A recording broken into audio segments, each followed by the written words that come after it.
Olá, meus amigos. A nossa ideia hoje é falar um pouquinho sobre as principais alterações que foram trazidas pela Lei 14.230 de 2021, em cima da Lei de Improbidade Administrativa, a Lei 8429 de 92, a LIA. Né? E hoje a gente pode falar que há um novo estatuto jurídico da improbidade no Brasil, haja vista que essa legislação, sendo profundamente alterada como foi, trouxe a discussão da improbidade no nosso país para um patamar diferenciado. Essa alteração teve início através de uma comissão de juristas que foi presidida pelo ministro do STJ, Mauro Campbell Marques, e que acabou redundando num projeto que tramitou no Congresso, onde essa legislação sofreu alterações naturalmente, né? E vários institutos foram incorporados. Né? E eu gostaria de destacar para vocês aqui 4 pontos que me parecem relevantes para a gente trabalhar nesse momento, haja vista que chamam a nossa atenção. Primeiro aspecto que a gente tem que levar em consideração diz respeito ao caráter sancionatório e repressivo da lei de improbidade e da ação de improbidade administrativa. Ou seja, agora está expressamente previsto na lei que a ação de improbidade tem caráter repressivo, ou seja, ela muito se aproxima da ação penal, do processo penal, porque ela visa, na verdade, ao reconhecimento judicial de que algum agente público e ou particular em atuação com esse agente público, que essa pessoa cometeu uma conduta ilícita, prevista na própria lei de improbidade, mas o objetivo maior é o reconhecimento de uma conduta dolosa de improbidade e de aplicação das sanções, aplicação das penas previstas no artigo 12 da lei de improbidade a essa pessoa, a esse agente público ou ao agente privado que esteja também como corréu neste processo de improbidade administrativa. Portanto,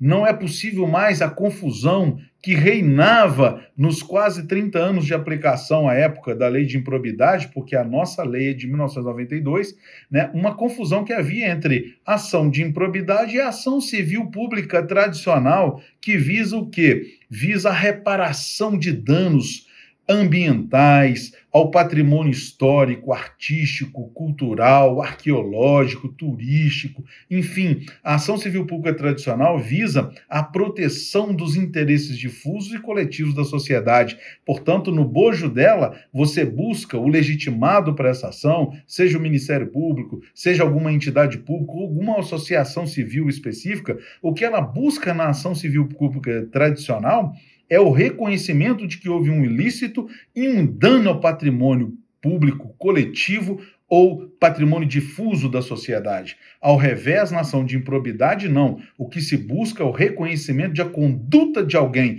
de um ser humano que praticou um ato doloso em detrimento da coisa pública e, portanto, o objetivo primordial da ação de improbidade, que é repressiva, é aplicar as sanções do artigo 12 e, eventualmente, se tiver havido dano ao erário, o ressarcimento do dano ao erário em razão dessa prática da improbidade administrativa. Um segundo ponto que chama a atenção para todos nós e muito relevante é o fato de que, a partir da Lei 4.230, não há mais falar em ato culposo de improbidade. Ou seja, antes, quando vigorava a redação anterior da Lei 8429 de 1992, nós tínhamos os tipos de improbidade capitulados nos artigos 9º, 10 e 11. E no artigo 10, havia e há também hoje os atos de improbidade que causam um dano ao erário e se admitia que tais atos de improbidade poderiam ser praticados também na modalidade culposa. É bom registrar isso porque a gente sabe que o ato doloso é aquele ato de consciência da ilicitude e de vontade do agente de, sabendo que está fazendo algo ilícito, praticar a si mesmo, aderir sua vontade para essa prática de um ato intencional de malferimento da lei, de ofensa à proteção que a lei traz para determinados bens jurídicos. Então, o ato doloso é um ato pré-ordenado, um ato consciente visando atingir um fim ilícito. No caso da improbidade, sempre se falou que o dolo, o ato de improbidade, é o ato desonesto, é o comportamento de desonestidade do agente que, sabendo que está fazendo algo muito grave e errado, assim mantém a sua atitude, continua fazendo e pratica atos que causam lesão ao erário e enriquecimento ilícito, na mais das vezes, para esse próprio agente ou para terceiros particulares com ele relacionados. Então, agora, não há falar mais em ato de improbidade culposo. O ato de improbidade culposo seria aquele praticado com negligência, com imprudência, com imperícia no desenvolvimento da função pública, ou seja, é o agente que age com culpa, é aquele que é desleixado, aquele que é mal preparado, aquele que não domina aquilo que faz, que deveria dominar para bem gerir a coisa pública e acaba causando dano. Esse agente que a gente chama que pratica o ato culposo não mais comete ato de improbidade. Pode cometer outros ilícitos, até mesmo ilícitos penais, onde a modalidade culposa esteja prevista expressamente na lei. Mas improbidade culposa, definitivamente, nós não temos mais no Brasil. E o Supremo, inclusive, decidiu sobre essa temática, dizendo que efetivamente houve abolição da modalidade culposa e que todos os acusados de improbidade no Brasil, dos processos cujas decisões ainda não tenham transitado julgado, devem ser absolvidos se a imputação contra eles deferida for exclusivamente de ato culposo de improbidade administrativa.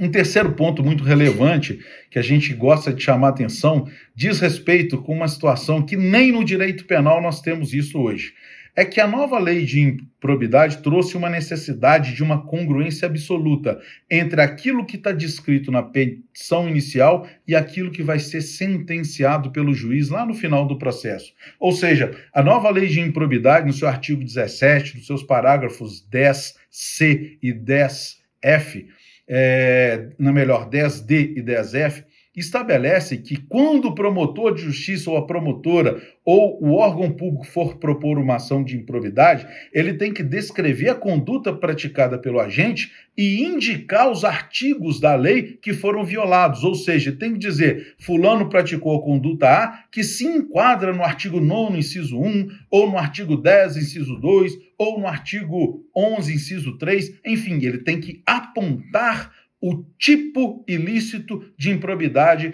que vai ser ofendido naquela prática daquele agente. E aí o processo começa, tem a fase instrutória, defesas, perícias, testemunhas, e ao final o réu é interrogado, todos fazem suas razões finais, e aí o juiz vai sentenciar. O juiz só vai poder sentenciar e condenar o cidadão se efetivamente tiver prova de que ocorreu aquilo que se colocou na petição inicial, ou seja, aqueles fatos realmente ocorreram, e se a capitulação estiver adequada. Porque se a capitulação lá da petição inicial não estiver adequada, em tese, o juiz vai ter que julgar improcedente o pedido, porque ele não pode mudar a capitulação na fase da sentença. Essa congruência, ela é praticamente absoluta, provavelmente está sendo objeto de vários questionamentos judiciais, a gente não sabe como os tribunais vão reagir, mas é fato de que é uma inovação que não encontra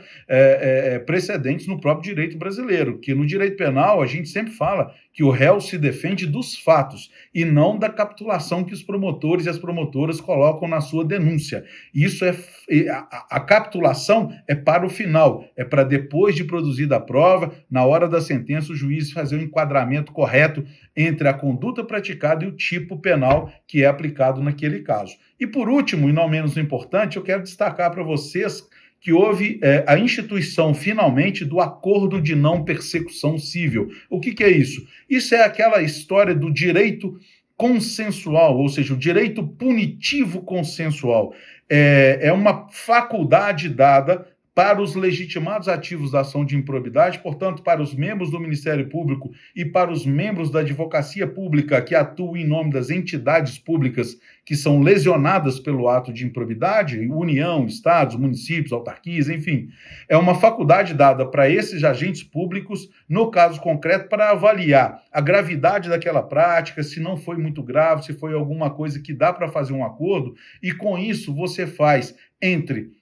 autor do processo, legitimado ativo e aquele acusado no ato de improbidade, um acordo para não processá-lo judicialmente. Nesse acordo, o cidadão vai se comprometer a ressarcir o dano ao erário causado por esse provável ato de improbidade que ele praticou e, eventualmente, também ser-lhe aplicado uma das sanções do artigo 12 da Lei de Improbidade, num diálogo, num acordo entre as partes, em que o Ministério Público ou a Advocacia Pública vão ter sensibilidade para analisar o caso concreto e ver qual que é a melhor maneira de recompor o interesse público e evitar o desgaste de um longo processo judicial de anos e anos a fim. Então, são essas as questões, essas 4 principais questões que a gente gostaria de trazer à consideração de vocês sobre o novo Estatuto Jurídico da Improbidade no Brasil. Um abraço.